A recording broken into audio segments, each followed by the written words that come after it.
दोस्तों नमस्कार, मैं मनदीप आपका सुकून एफएम चैनल पर स्वागत करता हूं। दोस्तों कल मैंने आपसे पूछा था कि हम लाइव कब और किस समय आएं। तो आप लोगों में से सिर्फ एक भाई भंवरलाल सरन को छोड़कर किसी ने कमेंट नहीं किया। तो क्या आप लोग नहीं चाहते कि हम एक दूसरे से रूबरू हों, आगे बात करें, लाइव आएं? तो अगर आप चाहते हैं तो आज ज़रूर से ज़रूर सभी के सभी कमेंट करेंगे और सभी टाइम बताएंगे और दिन बताएंगे कि हम किस दिन और किस टाइम पर लाइव आएँ। उसी के हिसाब से जितने ज़्यादा कमेंट होंगे हम उसी दिन लाइव आ जाएंगे। और अगर आप चैनल पर नए आए हैं तो चैनल को सब्सक्राइब ज़रूर कर लें, बेल आइकन भी दबा लें जिससे कहानी की नोटिफिकेशन आप तक पहुंच जाए। दोस्तों कहानी अगर अच्छी लग रही है तो एक लाइक ज़रूर कर दिया करो। इतनी मेहनत से आपके लिए कहानी बनाते हैं लेकिन आप एक लाइक भी नहीं करते। और अपने दोस्तों तक इसे ज़रूर से ज़रूर शेयर किया करो। आपके सभी के फ़ोन में अपने गांव और अपने शहर के व्हाट्सएप ग्रुप होते हैं और सबके होते हैं। तो प्लीज़ यहाँ से इसको लिंक को कॉपी करके अपने व्हाट्सएप ग्रुप्स में ज़रूर शेयर कीजिएगा। और अभी तो मुझे आपको और भी कहानियाँ सुनानी हैं, तो इसलिए अगर आप और कहानियाँ सुनना चाहते हैं तो जल्दी से जल्दी वीडियो को लाइक, शेयर और एक प्यारा सा कमेंट करके ज़रूर बताते रहें। चलिए आज के सीक्रेट घर जमाई के 54वें एपिसोड में आपका स्वागत है। शुरू करते हैं कहानी। समर प्राची से मिलने के बाद घर गया तो उसे पता चला किसी ने उसको एक एंटिक कंपटीशन के लिए चैलेंज दिया था। अगले दिन समर कियारा, अविनाश और अदिति के साथ कंपटीशन में चला गया। रास्ते में वो लड़की की मदद कर देता है और वो कंपटीशन भी जीत जाता है।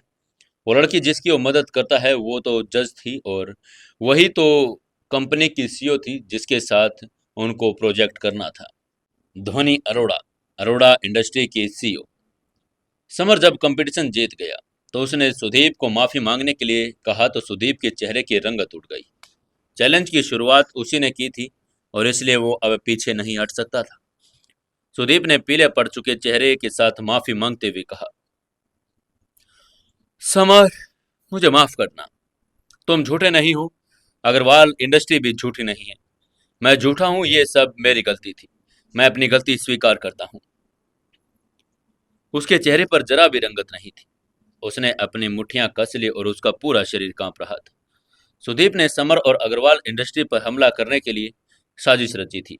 उसे उम्मीद नहीं थी कि ये खुद पर ही भारी पड़ जाएगी। सुदीप ने अपने फायदे के लिए न्यूज़पेपर्स का और टीवी चैनलों का इस्तेमाल किया था। उसने सोशलाइट्स और अरोड़ा इंडस्ट्री की सीईओ ध्वनि को भी बुलाया था, लेकिन आखिरकार इसका फायदा समर को ही हुआ। उसने अपने किए पर बहुत पछतावा हो रहा था। उसे पता होता कि अगर ऐसा होगा तो समर को कभी कंपटीशन के लिए चैलेंज ही नहीं करता। कितनी शर्मनाक बात है। उसे पहले से ही कल न्यूज़पेपर और न्यूज स्टेशन पर उसका मजाक उड़ाए जाने वाली खबरों का अंदाजा हो गया था। आसपास के पत्रकारों ने इस ब्रेकिंग न्यूज को आसानी से जाने नहीं दिया। उन्होंने झटपट सुदीप की बातें रिकॉर्ड कर ली और कल की हेडलाइंस अपने दिमाग में बना ली। उन्होंने इस खबर को हेडलाइन "सुदीप छूटा है" सिलेक्ट कर लिया था। आज से सुदीप लोगों के लिए हंसी का पात्र बन गया था। समर जीत चुका था। नासिक शहर के एंटिक किंग सुदीप को हराकर उसने न केवल अपनी रेपुटेशन को कायम रखा बल्कि अग्रवाल इंडस्ट्री की रेपुटेशन को और भी ज्यादा बचा लिया। जो लोग शुरू में उसका मजाक उड़ा रहे थे, समर ने उन्हें पूरी तरह से इग्नोर कर दिया। धोनी के जाने से पहले समर ने कहा कि वो अग्रवाल इंडस्ट्री के साथ ही कॉन्ट्रैक्ट साइन करेगी। कॉन्ट्रैक्ट के लिए कियारा और समर दोनों ने उसका शुक्रिया अदा किया। सब कुछ खत्म हो जाने के बाद समर अपने लोगों के साथ इंदौर की तरफ चल पड़े। जब वो इंदौर शहर वापस पहुंचे तो शाम के 7 बज चुके थे। कंपटीशन में पूरा दिन लग गया था। जीत का जश्न मनाने के लिए समर ने रिवर्स इन रेस्टोरेंट में वीआईपी रूम बुक कर लिया। समर ने अविनाश गिल को मेनू दिया और कहा, प्रेसिडेंट अविनाश, आप बड़े हैं इसलिए आप ऑर्डर करें।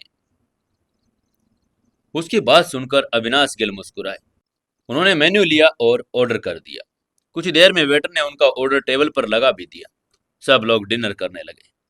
अविनाश गिल ने आह भरी और समर की तरफ देखते हुए कहा, समर, तुम नौजवान लगातार बेहतर होते जा रहे हो। यहाँ तक कि तुम एंटिक वस्तुओं के मामले में मुझसे भी आगे निकल गए हो। असल में समर की प्रशंसा करने से पहले अविनाश उसके सामने वाले युवक के साथ अच्छा व्यवहार कर रहे थे। समर ने जब इंदौर शहर के एंटीक किंग का खिताब जीता था, तब अविनाश ने उसे अपने लेवल का ही समझा था। लेकिन अब समर ने नासिक के एंटीक किंग को भी हरा दिया था। इसके अलावा उसने एक ही नज़र में पेंटिंग की और लैपिंग तकनीक को भी पहचान लिया था, जो बड़ी मुश्किल थी। अविनाश गिल भी ओवरलैपिंग तकनीक को देख नहीं पाए थे। इससे पता चला कि एंटीक वस्तुओं को पहचानने में समर की स्किल अविनाश से भी बेहतर थी। समर ने अविनाश गिल से कहा, प्रेसिडेंट अविनाश, आप बहुत विनम्र हो रहे हैं। आप इंदौर शहर के एंटीक एसोसिएशन के प्रेसिडेंट हैं, एंटीक वर्ल्ड में सर्वश्रेष्ठ। आप हमेशा मेरे आदर्श रहेंगे। हालांकि समर की एंटीक स्किल अविनाश गिल से ज्यादा थी, फिर भी वो 70 साल के थे और जो समर के दादा की उम्र के थे। स्वाभाविक रूप से समर उनका बहुत सम्मान करता था। अविनाश ने समर की तारीफ करते हुए कहा, समर, तुम्हें बातें घुमाना तो बहुत अच्छे से आता है। हम सब जानते हैं तुम्हारी स्कूल मुझसे भी आगे निकल गई है। मुझे पूरा यकीन है कि इंदौर के एंटीक वर्ल्ड में अगर कोई इतना स्किल्ड नहीं है जो तुम्हारा मुकाबला कर सके। अविनाश गिल की बात सुनकर समर बस मुस्कुरा दिया। उसने किसी भी तरह का अहंकार नहीं किया। समर जानता था कि पूरे इंडिया में कोई भी इतना स्किल्ड नहीं जो उसे हरा सके। ऐसी ही बातें करते करते सबने डिनर का आनंद लिया। खाना खत्म होने के बाद समर ने अविनाश और उसकी पोती अदिति को उनके घर छोड़ दिया। रास्ते में अदिति की नजरें समर पर टिकी हुई थी। अगर कियारा उसके पास नहीं बैठी होती तो अदिति समर पर झपट पड़ती। यह उसका अपना आदर दिखाने का तरीका था। लेकिन कियारा के साथ होने पर उसकी हिम्मत नहीं हो रही थी। उन दोनों को घर छोड़ने के बाद समर कियारा के साथ विला की ओर चल पड़ा। विला पर पहुंचने के बाद समर और कियारा विला के अंदर दाखिल हुए। विला के लिविंग रूम में कियारा सोफे पर बैठी समर को प्रशंसा भरी नजरों से देख रही थी। जब समर ने कियारा को अपनी तरफ ऐसे देखा तो उसने मजाक करते हुए कहा, हनी, तुम मुझे ऐसे क्यों देख रही हो? क्या मेरे चेहरे पर फूल लगे हैं? कियारा ने समर की प्रशंसा भरे स्वर में कहा, जानू, आप बहुत अच्छे हैं। आपने सुदीप को हराकर अग्रवाल इंडस्ट्री की रेपुटेशन बचा ली। समर हंसा और बोला, मैं जीत गया और कंपनी की रेपुटेशन बढ़ गई। तुम इसके लिए मुझे क्या इनाम दोगी? उसकी बात सुनकर कियारा का चेहरा लाल हो गया। वो थोड़ी घबरा गई और उसने घबराते हुए कहा, "अ, आप क्या चाहते हो इनाम में?" समर ने मुस्कुराते हुए कहा, जाहिर है मुझे एक केस चाहिए। मेरे लिटिल रेड राइडिंग हुड में आ रहा हूं। ये कहते हुए वो एक बड़े दुष्ट भेड़िए की तरह कियारा पर झपट गया। उसको अपनी तरफ आता हुआ देखकर कियारा ने घबरा कर कहा, चले जाओ दुष्ट भेड़िए। समर ने कियारा को अपनी बाहों में थामते हुए कहा, लिटिल रेड राइडिंग हुड, इस बड़े दुष्ट भेड़िए को अपना ख्याल रखने दो। ये कहते हुए उसने कियारा के कोमल होठों पर होठ रख दिए। कियारा के होठ बहुत नाजुक और खुशबूदार थे। ये सुकून देने वाला था। समर की मजबूत पकड़ के कारण कियारा हिल भी नहीं पा रही थी। समर स्वाभाविक रूप से इस अवसर को हाथ से जाने नहीं देना चाहता था। उसने न केवल किस किया बल्कि उसे महसूस भी किया। लेकिन समर आगे नहीं बढ़ा। ऐसा इसलिए था क्योंकि उसने कियारा से वादा किया था कि वह शादी का इंतजार करेगा। समर कियारा को तब तक करता रहा जब तक उसकी सांस फूल नहीं गई। उसकी सांस फूल जाने के कारण समर उसे उठाकर दूसरी मंजिल पर बेडरूम में ले गया। समर ने कियारा को उसके बिस्तर पर लेटा दिया और उसे एक कहानी सुनाई, अली बाबा और 40 चोरों की। लेकिन उसकी कहानी पूरी होने से पहले ही कियारा सो गई थी। समर ने उसे मखमली रजाई से ढक दिया और अपने बेडरूम में चला गया। दरवाजा बंद करते समय उसको अभी भी कियारा के चेहरे पर एक बड़ी सी मुस्कान दिखाई दे रही थी। अगले दिन सुबह जब समर उठा तो उसने देखा कियारा आज जल्दी उठ गई है। समर नाश्ता बनाने की सोच रहा था, लेकिन कियारा पहले ही बना चुकी थी। कियारा उसके साथ पिछले कुछ समय से बहुत अच्छा व्यवहार कर रही थी।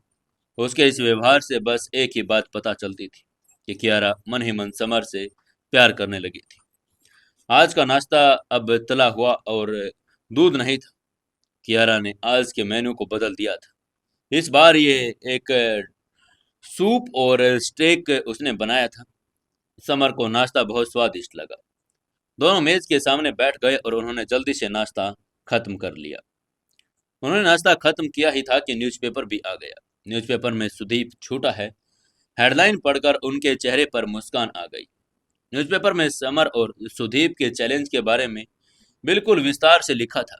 न्यूज़पेपर निष्पक्ष था और इससे न केवल समर के रेपुटेशन को बल मिला, बल्कि अग्रवाल इंडस्ट्री की रेपुटेशन भी मजबूत हो गई थी। कियारा ने न्यूज़ पढ़ते समय समर से कहा, जान देखिए, कुछ लोग आपको इंडिया का नंबर 1 एंटी किंग एक्सपर्ट कह रहे हैं। ये कहते हुए उसने न्यूज़पेपर समर को थमा दिया।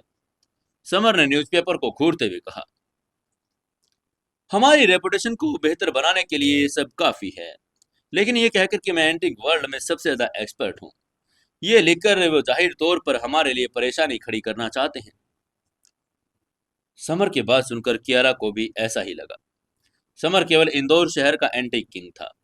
नासिक के एंटिक किंग को हराने के बाद उसे केवल 2 शहरों का राजा घोषित किया जा सकता था। न्यूज़पेपर में उसको इंडिया का नंबर 1 एंटिक एक्सपर्ट पढ़कर दूसरे शहरों के एंटिक किंग का गुस्सा होना लाजमी था और उसको चैलेंज भी कर सकते थे। ये सब सोचते हुए कियारा भी चिंतित हो गई थी। उसकी चिंता देखकर समर ने कहा, हाँ नहीं, ऐसी कोई चिंता की बात नहीं। अगर वे आकर हमें परेशान करते हैं तो मैं उनका सर्वनाश कर दूंगा। समर के लिए इस शहर के एंटीक किंग और बाकी 100 शहरों के किंगों से कोई भी फर्क नहीं पड़ता था। बेहतर यही होगा कि आकर वो उसे परेशान न करे, लेकिन अगर वो आते भी तो समर उन्हें सबक सिखाने से पीछे न हटता। समर की दबंग और कॉन्फिडेंस भरी मुस्कान देखकर कियारा की चिंता पल भर में दूर हो गई। नाश्ता खत्म करने के बाद समर और कियारा अग्रवाल इंडस्ट्री चले गए। कल एंटीक कंपटीशन की वजह से वो दोनों ऑफिस गए नहीं थे, इसलिए स्वाभाविक रूप से उन्हें आज जल्दी जाना था। जब समर सेल्स डिपार्टमेंट पहुंचा तो सभी उसे आश्चर्य और प्रशंसा से देख रहे थे। जब सुदीप ने हमला किया, कहा कि समर और अग्रवाल इंडस्ट्री धोखेबाज है, तो वहां मौजूद सभी लोग कंपनी के सेल्स डिपार्टमेंट समेत न्यूज़पेपर देख रहे थे। सभी कर्मचारी बहुत गुस्से में थे, लेकिन उनके पास कोई उपाय नहीं था, क्योंकि सुदीप का सामना करने में किसी की भी हिम्मत नहीं थी। वो ये जानते थे कि सुदीप ने समर को चैलेंज दिया है, लेकिन वो ये नहीं जानते थे कि समर ने उसे कैसे हराया। तभी प्राची समर के पास आई और उसकी प्रशंसा करते हुए बोली, समर तुम बहुत अच्छे हो। नासिक के एंटिक किंग सुदीप को हराकर हमारी कंपनी की न सिर्फ रेपुटेशन बचाई, बल्कि डायमंड इंडस्ट्री का प्रोजेक्ट भी हमें दिला दिया। समर ने अहंकार के साथ मुस्कुराते हुए कहा, प्राची मेरी इतनी तारीफ मत करो, मैं तो बस एक पार्ट टाइम लीजेंड हूँ। उसकी बात सुनकर प्राची जोर से हंसने लगी। प्राची हंसते हुए अपना मुंह छिपा रही थी। उसे लगा कि समर एक आत्ममुग्ध व्यक्ति है, और लेकिन वो ये नहीं जानती थी कि उसे ऐसा होने के कारण पीछे कारण भी थे, क्योंकि वो एक हर फील्ड में स्किल था। प्राची ने मुस्कुराते हुए समर से कहा, समर तुमने अग्रवाल इंडस्ट्री को उसकी रेपुटेशन वापस दिलाने में मदद की, इसलिए डिपार्टमेंट के डायरेक्टर इरा ने कहा है कि तुम्हें 1 लाख का इनाम दिया जाएगा, साथ ही तुम्हारा एनुअल बोनस भी दोगुना कर दिया जाएगा। प्राची की बात सुनकर आसपास खड़े कर्मचारी जलन में थे। उन्हें अपनी मेहनत के बदले बस कुछ हजार रुपए मिलते थे, लेकिन समर को तो सिर्फ इनाम में ही 1 लाख रुपए मिल गए। ये तो उनकी 3 से 5 महीनों की सैलरी थी। अगर ये सिर्फ इनाम होता तो इतना बुरा नहीं होता, लेकिन इससे उसका एनुअल बोनस भी दुगना कर दिया। एनुअल बोनस कोई छोटी रकम नहीं थी, ये एक बार दुगना हो जाता तो ये और भी ज्यादा हो जाता। समर भी खुश था, उसके लिए 1 लाख रुपए ज्यादा नहीं थे, लेकिन इससे पता चलता था कि कंपनी उसके काम को सराह रही है। इससे उसे यह महसूस हो रहा था कि वो कुछ हासिल कर रहा है। इसलिए उसने प्राची को शुक्रिया अदा किया और कहा, हाँ बहुत बहुत शुक्रिया प्राची। प्राची ने मुस्कुराते हुए कहा, समर मुझे शुक्रिया कहने की जरूरत नहीं, तुम्हें ये इनाम डायरेक्टर या दे रही है, तुम्हें जाकर उनका शुक्रिया अदा करना चाहिए। समर ने मुस्कुराते हुए कहा, तो फिर मुझे उसे शुक्रिया कहने में मदद करो। क्योंकि समर कंपनी के रेपुटेशन बढ़ाने में कामयाब रहा, इसलिए बहुत से लोग उसकी सराहना करके उसके पास आ रहे थे। ज्यादातर लोग उसे खुश करने की कोशिश भी कर रहे थे। ये लोग उसकी तारीफ करने आए थे, लेकिन असल में ये सब उसकी चापलूसी करने आए थे। इससे समर परेशान हो गया। समर पूरा दिन एम्प्लॉयज से बातें करता रहा, बिल्कुल भी काम नहीं कर पाया था। लेकिन असल में उसे काम करने की जरूरत भी नहीं थी। ऐसा इसलिए था क्योंकि सबको पता था कि कुछ ही दिनों में अरोड़ा इंडस्ट्री के प्रेसिडेंट धोनी आकर दोनों कंपनियों के बीच होने वाले कॉन्ट्रैक्ट पर उससे बात करने वाली थी। ड्यूटी टाइम पूरा होने के बाद वो अपने डेस्क व्यवस्थित करने के बाद समर जाने की तैयारी कर ही रहा था। जैसे वो डिपार्टमेंट से निकला, उसका फोन बज गया। उसने फोन निकाला, देखा हिमांशी कॉल कर रही थी। समर ने स्क्रीन पर लिखा नाम देखकर बड़बड़ाते हुए कहा, ये हिमांशी कॉल क्यों कर रही है, क्या हुआ?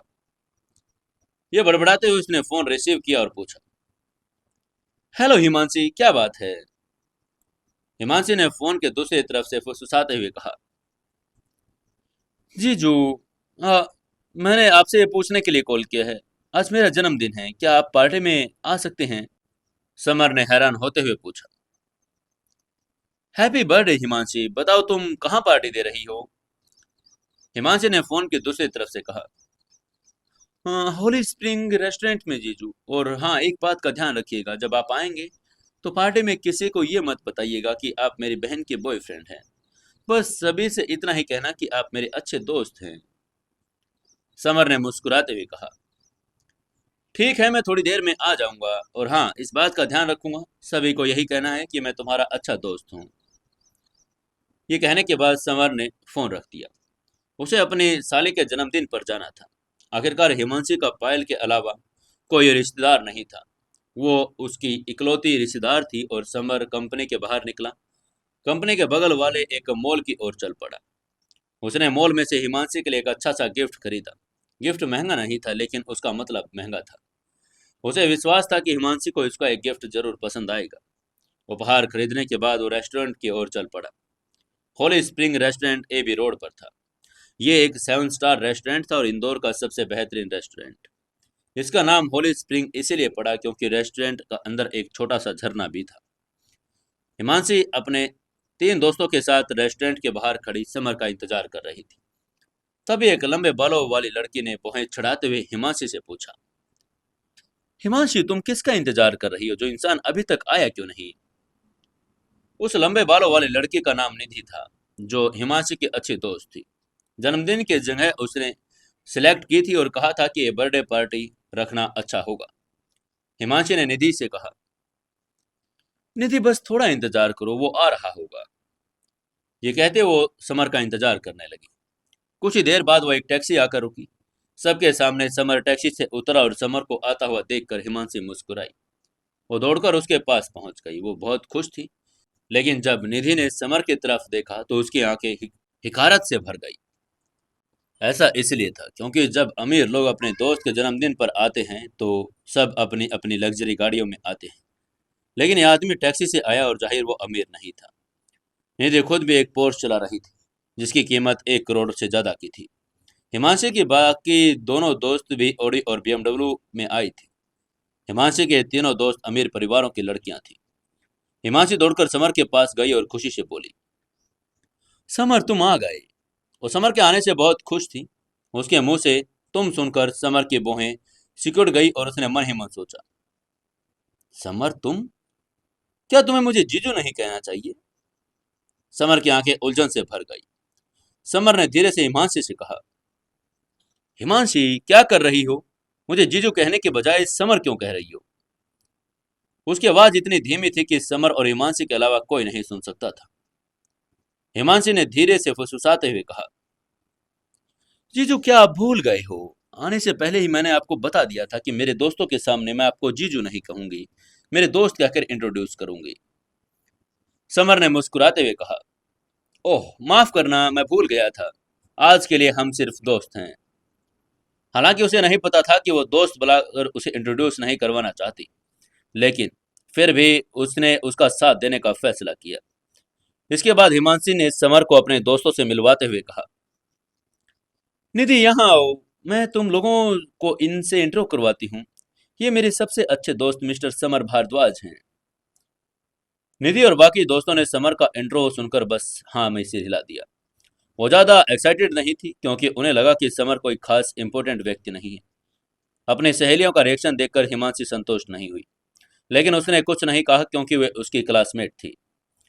हिमांशी ने अपनी दोस्तों की तरफ इशारा किया और समर से कहा, समर, उसका नाम निधि है, मेरे स्वीट की क्लासरूम में रूममेट, और ये अनाया और संजना है, ये दोनों मेरी क्लासमेट हैं। समर ने लड़कियों से कहा, हेलो गर्ल्स, मेरा नाम समर है। लेकिन तीनों लड़कियां समर से मिलकर खुश नहीं थी। अमीर लोगों को गरीब लोगों से मिलना जुलना पसंद नहीं था।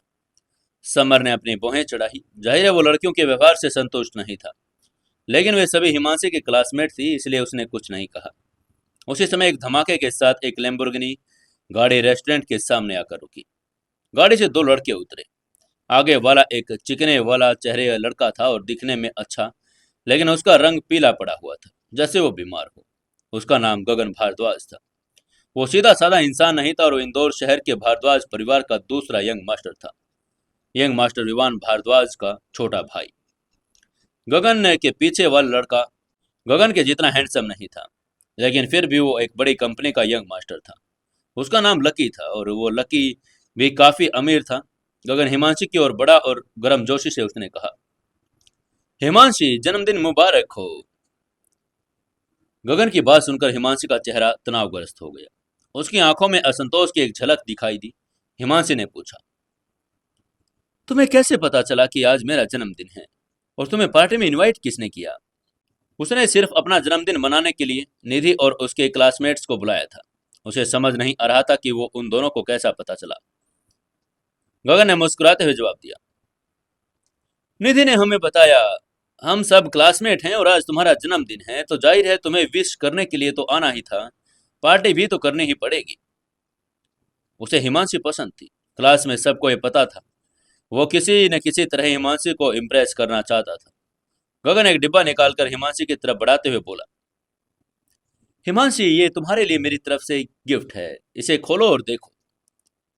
गगन ने गिफ्ट की तरफ देखते हुए हिमांशी ने अपनी भौहें सिकोड़ी और उसे इग्नोर कर दिया। ये देखकर हिमांशी ने उसका गिफ्ट एक्सेप्ट नहीं किया और गगन नाराज नहीं हुआ, बल्कि उसने खुद डिब्बा खोला और उसमें एक डायमंड की रिंग थी। गगन ने अंगूठी निकाली, हिमांशी से कहा, हिमांशी, मैंने तुम्हारे लिए डायमंड रिंग खरीदने के लिए 10 करोड़ रुपए खर्च किए हैं। रिंग देखते ही हिमांशी की तीनों फ्रेंड्स एक्साइटेड हो गई। निधि ने रिंग की चमक देखते हुए कहा, वाह, ये कितना रोमांटिक है, गगन उसे डायमंड रिंग दे रहा है। अनाया ने भी खुशी से कूदते हुए कहा, अरे ये रिंग देखने में तो बहुत महंगी लग रही है, इसकी कीमत 10 करोड़ रुपए है। इसे ही पता चल रहा है कि गगन हिमांशी को बहुत ज्यादा प्यार करता है। संजना भी बहुत एक्साइटेड थी। उसने हिमांशी से कहा, हिमांशी, जल्दी से रिंग एक्सेप्ट कर लो, ये रिंग कितनी प्यारी है, अगर तुमने नहीं रखनी तो उसे लेकर मुझे दे देना। निधि और लड़कियां सभी हिमांशी को गगन की रिंग एक्सेप्ट करने के लिए कह रही थी। ये लड़कियां और लकी सभी गगन की क्लासमेट थी। हिमांशी को आखिरकार समझ आ गया था कि आज के जन्मदिन के बाद निधि और उसके क्लासमेट्स ने गगन को बता दी थी। हिमांशी की भौहें तन गई। उसने निधि को घूरते हुए अपनी नाराजगी जताई। अगर निधि गगन को ना बताती तो गगन उसके लिए डायमंड रिंग नहीं लेकर आता। डायमंड रिंग के पीछे वो एक इम्पोर्टेंट अर्थ था। अगर कोई लड़का किसी लड़की को डायमंड रिंग देता है तो उसका मतलब सिर्फ दो ही बातें हैं। एक तो लड़की के सामने शादी का प्रपोजल रखना और दूसरा उसको अपनी गर्लफ्रेंड बनाना। हालांकि गगन ने ऐसा नहीं कहा था, लेकिन उसका इरादा साफ था कि वो हिमांशी को अपनी गर्लफ्रेंड बनाना चाहता था। हिमांशी जानती थी कि एक बार जब वो इस डायमंड रिंग को एक्सेप्ट कर लेगी तो इसका मतलब होगा कि वो उसकी गर्लफ्रेंड बन जाएगी। वो गगन की गर्लफ्रेंड नहीं बनना चाहती थी, इसलिए वो रिंग एक्सेप्ट करने वाली नहीं थी। इसलिए उसने सिर हिलाते हुए गगन से कहा, माफ करना, मुझे ये रिंग पसंद नहीं। हिमांशी किसी भी हाल में रिंग एक्सेप्ट नहीं कर सकती थी, इसलिए उसने यूं ही कह दिया कि वो रिंग पसंद नहीं है। हिमांशी को ये करते हुए सुनकर उसे रिंग पसंद नहीं, गगन के चेहरे पर उदासी के भाव आ गए। वो असल में उस डायमंड रिंग का इस्तेमाल हिमांशी को डेट पर जाने के लिए पूछने के लिए करने वाला था, लेकिन उसने तो सीधे सीधे मना ही कर दिया। मतलब साफ था, उसने उसका प्रपोजल भी ठुकरा दिया। समर स्वाभाविक रूप से समझ गया था कि गगन हिमांशी को डेट पर जाने के लिए कह रहा है, लेकिन हिमांशी उसे पसंद नहीं करती थी। खैर, अगर हिमांशी गगन को पसंद नहीं करती तो उसका जीजू होने के नाते स्वाभाविक रूप से उसे अपनी साली को मुश्किल हालात में बचाना था। समर ने अपना उपहार निकाला और हिमांशी को देते हुए कहा, हिमांशी, ये रहा वो गिफ्ट जो मैंने तुम्हारे लिए खरीदा है। इसकी कीमत इन भाई साहब के डायमंड रिंग तो जितनी नहीं, लेकिन मैं दिल से तुम्हारे लिए लेकर आया हूँ। हिमांशी ने समर का गिफ्ट एक्सेप्ट करते हुए कहा, शुक्रिया, मुझे आपका गिफ्ट बहुत पसंद आया। ये सब देखकर तो गगन का चेहरा और भी पीला पड़ गया। हिमांशी ने सस्ता सा क्रिस्टल का हंस एक्सेप्ट कर लिया, लेकिन उसकी महंगी डायमंड रिंग नहीं। इससे वो गुस्से से भर गया। क्रिस्टल का हंस वाकई बहुत सुंदर तो था, और वो बिना किसी खामी के शुद्ध क्रिस्टल से बना था। गगन के चेहरे के भाव बदल गए। जैसे उसने समर की ओर इशारा करके पूछा, हिमांशी, ये कौन है? हिमांशी ने शांति से कहा, ये मिस्टर समर भारद्वाज हैं, मेरे बहुत ही अच्छे दोस्त।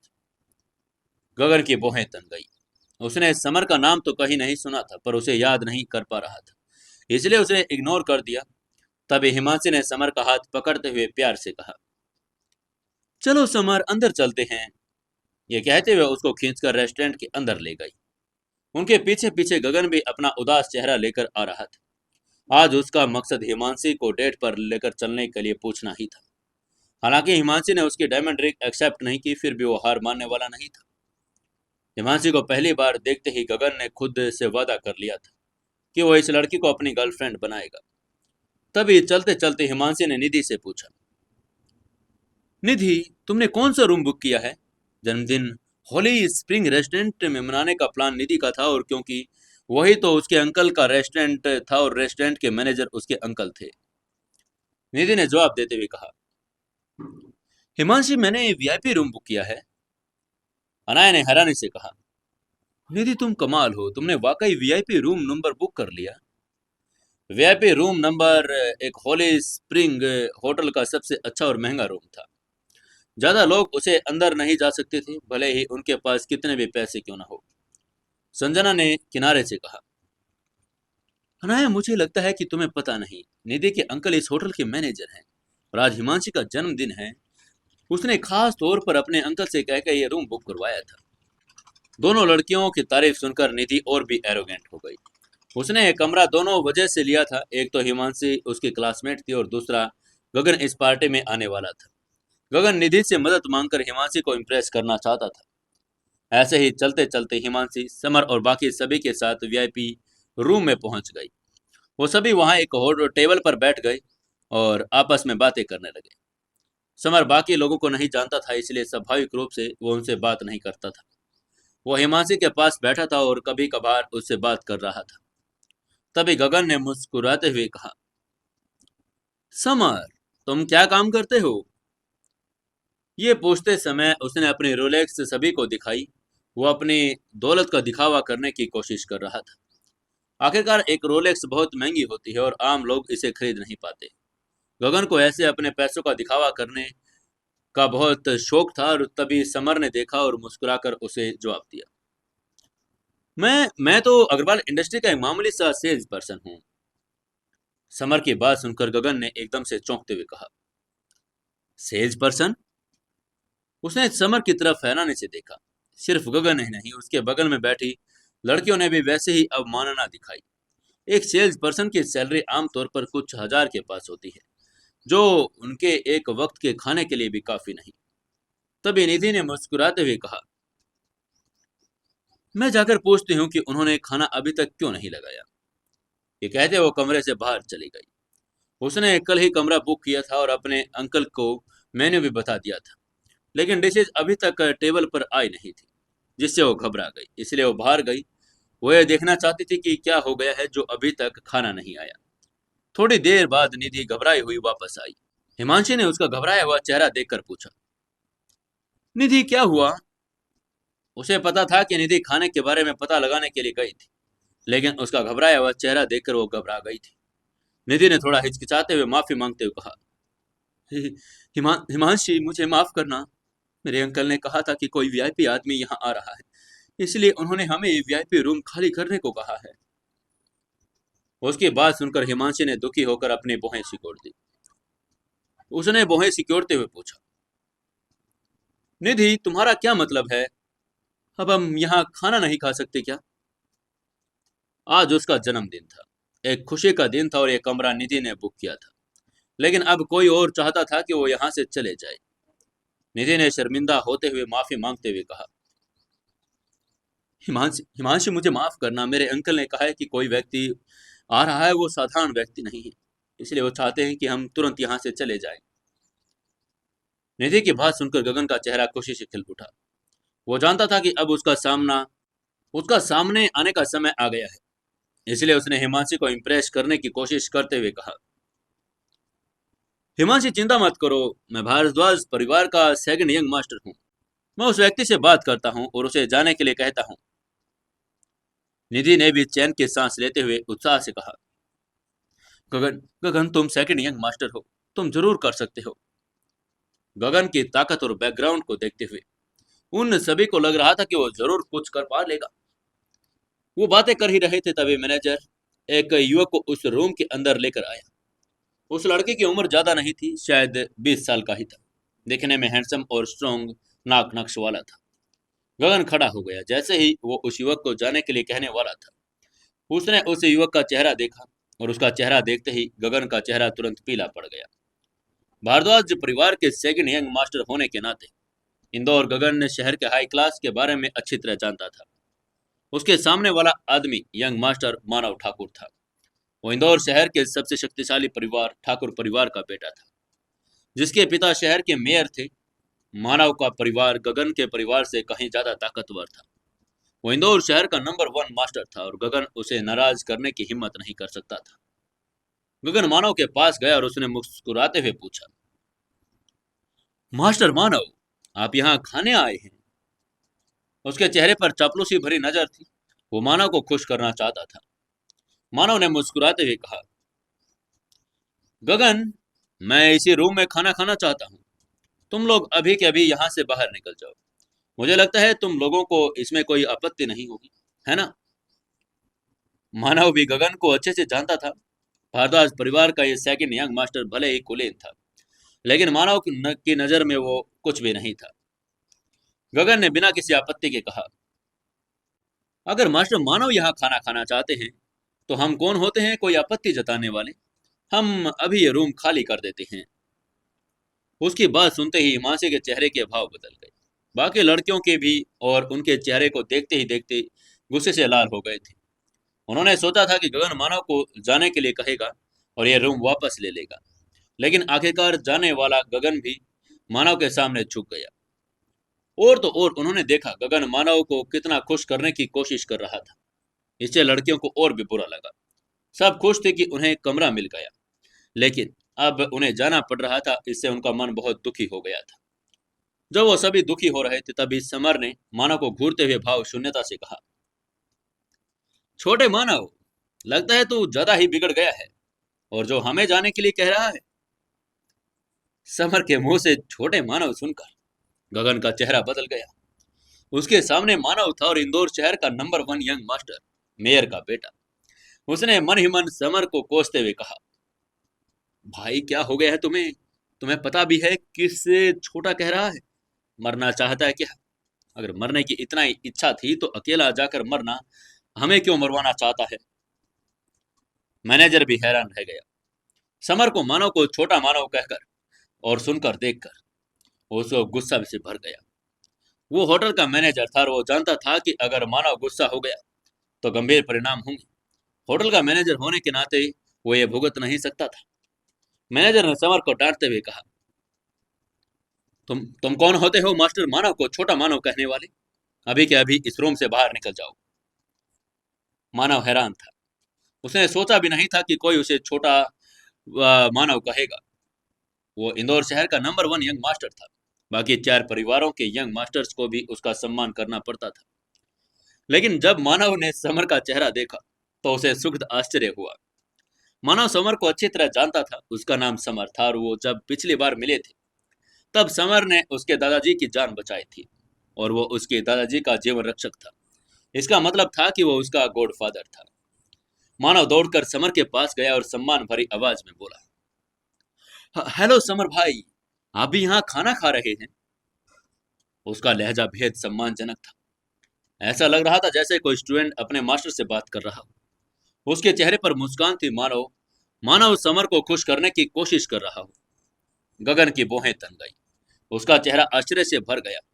उसने हैरान होते हुए मन ही मन सोचा, क्या क्या मास्टर मानव ने इस फटीचर को भाई कहा? हो सकता है कि दूसरों को यंग मास्टर मानव का रुतबा पता न हो, लेकिन वो मानव के बारे में अच्छे से जानता था। नंबर वन युवा मास्टर था, लेकिन अब जिस व्यक्ति के सब डरते थे, वो किसी एक फटीचर से आदमी से डर रहा था, जिसे वो कब से इग्नोर कर रहा था। कुछ तो गड़बड़ थी। लेकिन समर ने अगले वाक्य में लगभग सबको हिला कर रख दिया। समर ने मानव को घूरा और ठंडे स्वर में पूछा, मानव, लगता है तुम कुछ ज्यादा ही बड़ा हो गया है, जो मुझे कमरे से बाहर जाने के लिए कह रहा है। लगता है तुम्हें पिटने की खुजली हो रही है। उसकी बात सुनकर आसपास के खड़े सभी लोग झटके से बेहोश हो गए। समर की बात सुनकर मानव का चेहरा तुरंत बदल गया। उसने कहा, समर समर भाई, मुझे माफ कर दीजिए। मुझे नहीं पता था कि आप यहाँ खाना खा रहे हैं। अगर मुझे पता होता तो मैं सपने में भी यहाँ नहीं आता। प्लीज समर भाई, मुझे माफ कर दीजिए। मानव ने समर से माफी कैसे मांगी, ये देखकर गगन हैरान नहीं रहा, बल्कि डर गया। उसे समझ नहीं आ रहा था कि वो कोई सपना देख रहा है, ये सब सच में हो रहा है। और मानव एक मामूली सा सेल्स पर्सन से माफी मांग रहा था। मानव ने मुस्कुराते हुए आगे कहा, माफ करना समर भाई, ये रूम आपका ही है, मैं किसी दूसरे रूम में चला जाऊंगा। ये कहते हुए उसने एक बार और समर से माफी मांग ली। इसके बाद मानव ने मैनेजर से समर के साथ अच्छा व्यवहार करने को कहा और अपने दोस्तों के साथ दूसरे कमरे में चला गया। मैनेजर जाहिर तौर पर समझ गया था। वो जानता था कि मास्टर मानव ने जिसे समर भाई कहा है, वो जरूर कोई महत्वपूर्ण व्यक्ति होगा। शायद उसका दर्जा यंग मास्टर मानव से भी ऊंचा हो। मैनेजर अचानक डर गया, क्योंकि कुछ देर पहले उसने उसे कमरे से बाहर जाने के लिए कहा था। अगर उसे बात याद आ गई तो वो उससे नाराज हो गया, तो मास्टर मानव को बता दिया तो खैर नहीं होगी। अपनी गलती याद करते हुए मैनेजर समर के पास गया और उसने तुरंत समर से माफी मांगते हुए कहा, हाँ समर, मुझे माफ करना। यह रूम आज के लिए आपका है, और जो हमारी वजह से आपको परेशानी हुई, उसके लिए आज का खाना हमारी तरफ से। लेकिन समर ने उसकी बात पर कोई प्रतिक्रिया नहीं दी। ये सब देखकर निधि के चेहरे के भाव बदल गए। इस होटल का मैनेजर उसका अंकल था और उसने पहले ही 40 से ज्यादा का उम्र का था, लेकिन अब उसे लगभग 20 साल के समर के सामने झुकना पड़ा। जाहिर है उसे नाराज नहीं करना चाहता था, इससे वो असहज हो गई थी। निधि और बाकी लड़कियां सभी समर के प्रति जटिल भावनाओं से भर गई थी। ऐसा इसलिए था क्योंकि कुछ देर पहले वो सभी समर को देख भी नहीं रही थी, गगन को खुश करने की कोशिश कर रही थी। और ये सब सोचकर गगन बेहतर है, लेकिन अब ये स्पष्ट हो गया कि उसकी हैसियत इसके आगे कुछ भी नहीं। तभी होटल मैनेजर ने निधि की तरफ देखा और उसे अनुरोध करते हुए कहा, निधि, अपने अंकल की मदद करो प्लीज। मिस्टर समर को मुझे माफ करने के लिए कह दो ना, उसे मना लो। उसे लग रहा था कि एक दूसरे को जानते होंगे, क्योंकि समर निधि के साथ ही तो आया था। अगर निधि उसकी मदद करेगी तो शायद उसे माफ कर दे। उसे अपनी नौकरी के लिए निधि की मदद मांगने के लिए अपना अहंकार त्यागना पड़ा। अपने अंकल के चेहरे पर पीलापन देखकर निधि भी अंदर से उदास हो गई। उसके अंकल इस 7 स्टार होटल के मैनेजर थे। वो बहुत घमंडी इंसान थे। जब भी कोई फैमिली फंक्शन होता तो वे अपने जानने वाले सभी अमीर लोगों का नाम लेकर सबके सामने शेखी बगाड़ते थे। वो अपने अंकल के लिए माफी मांगने के लिए तैयार तो थी, लेकिन ये बात कि अगर वो माफी मांग भी लेती तो शायद समर उसकी माफी स्वीकार न कराए। निधि को बहुत बुरा लगा, क्योंकि उसने पहले समर को गलत समझा था। लेकिन जब उसके अंकल मदद के लिए पुकार रहे हैं तो उसकी मदद करने के लिए अलावा कुछ कर नहीं सकती थी। निधि ने परेशान होकर समर से कहा, समर प्लीज, क्या तुम मेरे अंकल को माफ कर सकती हो? उसके सुंदर से चेहरे पर घबराहट के भाव थे। उसे सचमुच डर था कि कहीं वो मना न कर दे। वो जानती थी अगर उसके सामने वाला युवक उसके अंकल को माफ नहीं करेगा तो उसके अंकल होटल मैनेजर नहीं रह पाएंगे। समर ने निधि की तरफ देखा भी नहीं, बल्कि हिमांशी की तरफ देखा कि क्या करना चाहिए। उसका जन्मदिन था, आखिरकार निधि उसकी क्लासमेट थी। हिमांशी ने उसके सवालिया नजरों से देखते हुए कहा, समर कोई बात नहीं, उसे माफ कर दो। आज मेरा जन्मदिन है, मैं नहीं चाहती कि कोई हमारी वजह से दुखी हो। समर ने सिर हिलाया और होटल मैनेजर से कहा, ठीक है, बर्थडे गर्ल ने कह दिया है, इसलिए मैं तुम्हें माफ करता हूँ। होटल मैनेजर ने उत्साह से कहा। शुक्रिया शुक्रिया भाई, आज आपका पूरा खाना मेरी तरफ से, आप लोग जो चाहें खा लीजिए। वो जानता था चूंकि समर ने उसे माफ कर दिया तो वो असल में परीक्षा में पास हो गया। अब उसे नौकरी की चिंता करने की जरूरत नहीं थी, ये दिखावा करने के लिए उसे माफी चाहिए थी और वो मिल गई थी। उसके बाद खाना खाते हुए निधि खुशी खुशी समर से बात करने लगी। उसकी माफी के लिए शुक्रिया अदा करने के लिए उसने उसके साथ एक गिलास वाइन भी ली।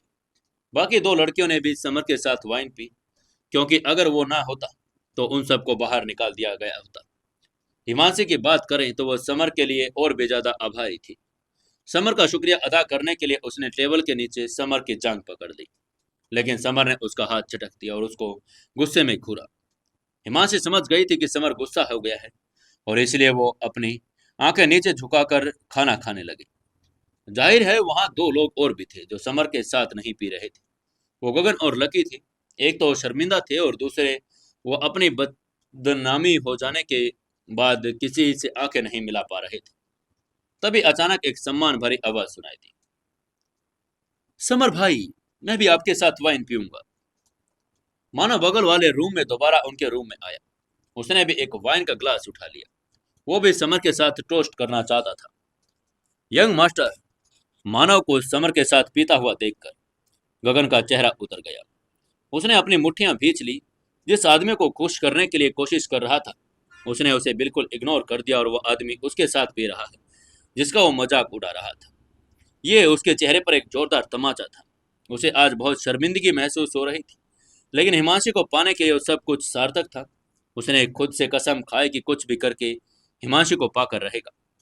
समर ने मानव के साथ वाइन पी और कुछ देर बातें की। उसके बाद मानव मुड़कर चला गया। हिमांशी इस पूरे खाने के दौरान बहुत खुश थी, क्योंकि खाने के दौरान बहुत से लोग समर के साथ पीने आए। उनके साथ पीते रहे। हालांकि उसने वाइन नहीं पी, वो फिर भी खुश थी। उसे लग रहा था कि आज उसकी इज्जत बहुत बढ़ गई है। अब जब सभी ने खाना खत्म किया तो हिमांशी ने समर को पकड़ लिया और जाने के लिए तैयार हो गई, लेकिन गगन नहीं माना।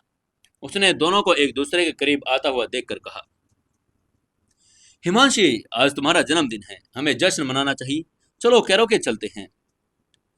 गगन के गाने की इच्छा सुनकर उसके बगल में बैठी लड़कियां खुश हो गई। उन्हें सिंगिंग बहुत पसंद थी। बेशक हिमांशी को भी सिंगिंग पसंद थी, लेकिन उसे गगन के साथ रहना पसंद नहीं था। इसलिए वो समर की तरफ देखकर उसकी राय जताने की कोशिश कर रही थी। हिमांशी ने सोचा कि अगर वो सिंगिंग के लिए राजी हो गया तो वो कैरोके जाएंगी, लेकिन अगर वो राजी नहीं हुआ तो वो नहीं जाएगी। हिमांशी की आंखें देखकर गगन बहुत दुखी हुआ। उसे लगा कि हिमांशी समर की बहुत ज्यादा सुनती है और इसलिए वो इस बात पर उसकी राय पूछ रही है। समर ने हिमांशी के सवालिया नजरों को देखकर मुस्कुराते हुए कहा, आज हिमांशी का जन्मदिन है, जाहिर है हमें एक शानदार जश्न मनाना चाहिए। सबको उसके लिए अच्छा अच्छा सॉन्ग डेडिकेट करना चाहिए। जन्मदिन साल में एक बार आता था और इसलिए समर हिमांशी को खुश करना चाहता था। गगन ने हिमांशी से कहा, हिमांशी चलो एम्परर कैविटी चलते हैं, इंदौर शहर के यही सबसे अच्छे कैरोके है। हिमांशी जानती थी कि एम्परर कैविटी इंदौर का सबसे अच्छा कैरोके था। साथ ही उसके बाकी क्लासमेट भी बहुत खुश थे, इसलिए उन्होंने सिर हिलाकर हाँ कर दिया। सभी लोग होटल के बाहर निकले। एम्परर कैविटी जाने के लिए गाड़ी के लिए तैयार हो गए, लेकिन जब वो गाड़ी में बैठी तो एक और बात हुई। हिमांशी आज गाड़ी नहीं लेकर आई थी, इसलिए गगन उसे अपनी लैम्बोर्गिनी में बैठाना चाहता था। लेकिन हिमांशी और समर दोनों गगन का प्रस्ताव उन्होंने ठुकरा दिया और निधि की गाड़ी में बैठ गए। आखिरकार सभी लोग एक साथ एम्परर कैविटी पहुंचे। तभी वहां पर दोनों रिसेप्शनिस्ट ने गगन को देखा और आदरपूर्वक कहा, सेकंड यंग मास्टर का स्वागत है। वो दोनों लड़कियां गगन को जानती थी और वो भारद्वाज परिवार के सेकंड यंग मास्टर था। एम्परर कैविटी भारद्वाज परिवार के प्रोपर्टीशिप में था और गगन पहले भी वहां अक्सर आता था। ये सुनकर कि दरवाजे पर खड़ी दोनों लड़कियों ने उन्हें यंग मास्टर कहा, गगन खुश हो गया। उनकी आंखों में भी उत्साह की चमक आ गई थी। हालांकि हिमांशी ने गगन के दिखावे पर कोई प्रतिक्रिया नहीं दी, जिससे वो थोड़ा उदास हो गया और गगन इस जगह को अच्छी तरह जानता था। उन्होंने सीधे मैनेजर से संपर्क किया, सबसे अच्छा guest room singing king room खुलवा दिया। गगन ने मुस्कुराते हुए माइक्रोफोन उठाते हुए कहा, हिमांशी, आज तुम्हारा जन्मदिन है, चलो मैं तुम्हारे लिए एक गाना गाता हूँ। ये कहते हुए वो गाना गाने लगा। गगन की आवाज काफी अच्छी थी और उसने एक रोमांटिक सॉन्ग सभी को सुनाया। लकी ने उत्साह से ताली बजाते हुए कहा, गगन भाई तुम बहुत अच्छा गाते हो। वो गगन का नौकर था और उसका ज्यादातर फैमिली बिजनेस भारद्वाज परिवार से जुड़ा था। भले ही अब निधि और बाकी लड़कियां गगन को पसंद नहीं करती थी, लेकिन आखिरकार वो क्लासमेट थी और बहुत अच्छा गाता था, इसलिए उन्होंने भी ताली बजाई। सिर्फ हिमांशी और समर ने ताली नहीं बजाई। हिमांशी ने ताली नहीं बजाई क्योंकि उसे गगन पसंद नहीं था। समर ने ताली इसलिए नहीं बजाई जिसका कारण था उसे गगन पसंद नहीं था और उसे लगा कि उसकी आवाज बहुत खराब है। आम लोगों की नजर में गगन अच्छा गाता था, लेकिन समर की नजर में वो बहुत बुरा गा रहा था। तभी निधि ने समर से पूछा, समर तुम ताली क्यों नहीं बजा रहे? वो बहुत आभारी थी कि समर ने उसके अंकल की माफी स्वीकार कर ली थी। समर ने मुस्कुराते हुए सिर हिलाकर कहा, क्योंकि उसकी आवाज बहुत खराब है, वो तालियों के लायक नहीं। समर की बात सुनकर गगन नाराज हो गया। उसने मन ही मन कहा, तुम्हारा क्या मतलब है? तुम कैसे कह सकते हो मेरी आवाज खराब है? जब भी मैं गाता हूं तो सबको मेरी आवाज अच्छी लगती है। गगन ने ठंडे स्वर में कहा, समर तुम कह रहे हो कि मेरी आवाज खराब है। अच्छा तुम क्यों नहीं गाते फिर? शेखी भगाड़ना तो सबको आता है, लेकिन जब खुद को गाना पड़ता है तब पता चलता है। उसकी बात सुनकर समर ने एक ठंडी मुस्कान के साथ खड़े होकर माइक्रोफोन उठाते हुए कहा, चूंकि तुम सुनना चाहते हो तो मैं गाना गाता हूँ। हिमांशी आज तुम्हारा जन्मदिन है, मैं तुम्हें एक गाना डेडिकेट करना चाहता हूँ, जन्मदिन मुबारक हो। समर ने एक सैड सॉन्ग सुनाया, जिससे लड़का लड़की को छोड़कर दूर चला जाता है।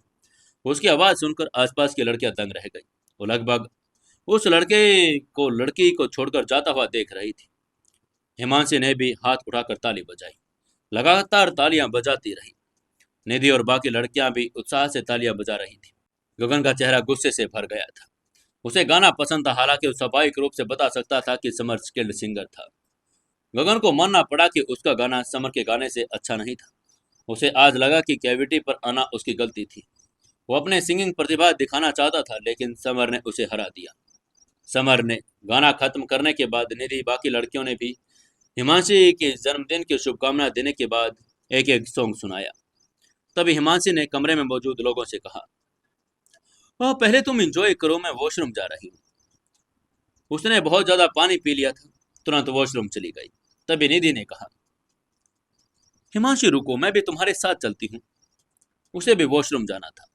उसके बाद वो चलते चलते निधि ने शर्माते हुए हिमांशी से कहा, हिमांशी क्या तुम्हें पता है समर सिंगल है या उसकी कोई गर्लफ्रेंड है? हिमांशी ने मुंह बनाते हुए पूछा, तुम क्यों पूछ रही हो? कहीं तुम तो नहीं उसकी गर्लफ्रेंड बनना चाहती? वो जानती थी कि गगन बहुत अट्रैक्टिव था और कई लड़कियां उसे पसंद करती थी, और यहाँ तक कि उसकी बहन पायल भी समर पर फिदा थी। निधि का उस पर फिदा होना कोई आश्चर्य की बात नहीं थी। निधि का चेहरा लाल हो गया। उसने शर्माते हुए कहा, हिमांशी बकवास मत करो, मुझे तो बस समर बहुत अट्रैक्टिव लगा, लेकिन मैं उसे पसंद वगैरह नहीं करती हूँ। दोनों लड़कियां बात करते करते वॉशरूम पहुंच गई। थोड़ी देर बाद वो वॉशरूम से बाहर निकली, वापस रूम की तरफ जाने लगी, लेकिन हिमांशी और निधि कुछ दूर चल रही थी। एक लंबे से आदमी ने उन्हें रोक लिया। वो आदमी बहुत लंबा था, लगभग 6 फीट 4 इंच लंबा लग रहा था। उसके शरीर पर बहुत टैटू बने थे। वो नशे में लग रहा था और उसने शराब की तेज गंध भी उससे आ रही थी। उस नशे में धुत आदमी ने बहुत ज्यादा पी ली थी। उम्मीद नहीं थी कि वह उस हसीना से टकरा जाएगा। हसीना बहुत खूबसूरत थी। नशे में धुत आदमी ने हिमांशी का रास्ता रोकते हुए कहा, हसीना तुम बहुत खूबसूरत हो, मैं तुम्हारी ओर अट्रैक्ट हो रहा हूँ, क्या तुम मेरे साथ ड्रिंक लेना पसंद करोगी? हिमांशी ने नाखुश होकर भौहें चढ़ाते हुए कहा, मुझे माफ करना, मैं आपको नहीं जानती, प्लीज मेरा रास्ता छोड़ दीजिए। उसे इतना नशा करने वाले लोग पसंद नहीं थे, खास करके अजनबी। नशे में धुत आदमी ने घमंड से कहा, तुम्हें पता भी है कि तुम्हारे लिए क्या अच्छा है क्या बुरा। मैं जिस औरत पर नजर रखता हूँ उसे पाकर रहता हूँ। हिमांशी ने उस नशे में धुत आदमी को घृणा से देखा। निधि के साथ आगे चलने लगी, लेकिन तभी उस आदमी ने हिमांशी का हाथ पकड़ दिया, उसे जाने से रोक दिया। और हिमांशी एक कमजोर लड़की थी, इसलिए वो उस आदमी से दूर नहीं जा सकती थी। इसलिए हिमांशी ने चिल्लाते हुए निधि से कहा, निधि, निधि जल्दी जाओ और समर को यहाँ बुला कर लाओ। वो जानते थे कि उस आदमी की पकड़ मजबूत थी। न तो निधि और न ही वो उसका मुकाबला कर सकती थी। निधि ने सिंगिंग गॉड बाथ की ओर दौड़ते हुए कहा, हिमांशी, मैं अभी समर को बुलाती हूँ। इधर उस आदमी ने एक शातिर मुस्कान के साथ मुस्कुराते हुए हिमांशी से पूछा, ब्यूटी, तुम्हारा नाम क्या है? हिमांशी ने भौहें सिकोड़ते हुए कहा, मैं तुम्हें क्यों बताऊं? मुझे छोड़ दो, वरना अगर समर आ गया तो तुम मौत के घाट उतार दी जाओगी। उसकी मोहक आंखें धमकी से भरी हुई थी। दूसरों को भले ही पता ना हो कि समर एक कितना ताकतवर इंसान है, लेकिन वो उसकी ताकत को अच्छी तरह से वाकिफ थी। वो अकेले ही दर्जनों लोगों को सबक सिखा सकता था। अब जब ये वो यहाँ आएगा तो उस आदमी को जरूर पटक पटक कर मारेगा। हिमांशी ने मन ही मन धमकी भरे अंदाज में सोचा। हाँ, मुझे जीजू से कहना ही पड़ेगा कि वो इस आदमी को पटक पटक कर धूल चटा दे। तभी उस आदमी ने हंसते हुए कहा, तुम पहली लड़की हो जिसने मुझे धमकी देने की हिम्मत की।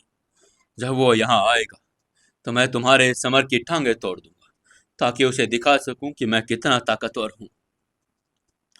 उधर निधि के कमरे का दरवाजा खोला और उधर महक चिंता से उसका भरा हुआ था। ये देखकर समर की भौहें तन गई। उसने चिंता करते हुए पूछा, निधि, निधि, क्या हुआ? तुम ऐसे क्यों भाग रही हो? निधि ने बेचैनी से कहा, समर, समर, मैं और हिमांशी वॉशरूम से बाहर निकल रहे थे, तभी हिमांशी को किसी ने पकड़ लिया। समर ने थोड़ा हैरान होते हुए पूछा, क्या? हिमांशी को किसी ने पकड़ लिया? किसने पकड़ा उसे? निधि ने घबराते हुए कहा, उसे एक शराबी आदमी ने पकड़ लिया है, समर। समर ने खड़े होते हुए कहा, मुझे जल्दी उसके पास लेकर चलो। निधि की बात सुनते ही वो तुरंत आगे चल पड़ी। समर निधि के पीछे बूथ से बाहर चला गया। गगन, लकी और बाकी लड़कियां भी जल्दी से बूथ से बाहर निकल गई। निधि के आगे आगे चल रही थी और वो वहां पर पहुंच गई। लेकिन यहाँ पर गगन को भी गुस्सा आ रहा था। वो सोच रहा था कि अब वो अपनी बहादुरी का परिचय देगा और उस शराबे से हिमांशी को बचा लेगा। तभी शायद हिमांशी उससे इम्प्रेस हो जाए। क्या लगता है दोस्तों आपको, क्या हिमांशी उससे इम्प्रेस होगी? क्या वो बचा पाएगा या फिर समर को भी इस मामले में आगे आना पड़ेगा? क्या होगा आगे कहानी में, जानने के लिए जुड़े रहिए अपनी इस कहानी सीक्रेट घर जमाई के साथ। दोस्तों, आज कमेंट करके जरूर बताना कि हम लाइव किस समय आए। तो एक कमेंट करना और जल्दी से हमें बताना।